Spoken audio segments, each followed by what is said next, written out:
Aabot sa 138 milyong pisong halaga ng ilegal na droga ang nasabat sa magkakahiwalay na operasyon sa Ninoy Aquino International Airport mula ika-11 hanggang 15 ng Pebrero. Sa press briefing, sinabi ni Police Lieutenant Colonel Harold Tusino na isinagawa ang mga operasyon sa passenger terminals, cargo facility at mail center, katuwang ang mga NAIA Interagency Drug Interdiction Task Group.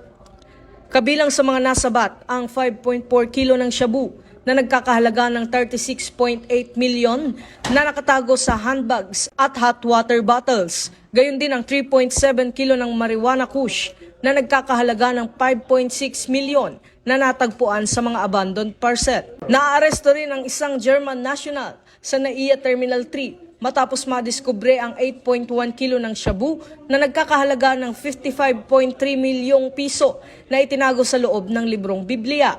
Samantala, isang 30 anyos na South African national ang nahuli matapos makumpiska ang 6 na kilo ng shabu na nagkakahalaga ng 40.8 milyong piso na nakasilid sa kahoy sa loob ng backpack.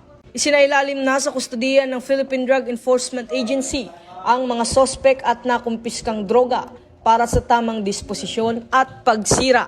Ito ang bagong PNP para sa bagong Pilipinas. Serbisyong mabilis, tapat at nararamdaman.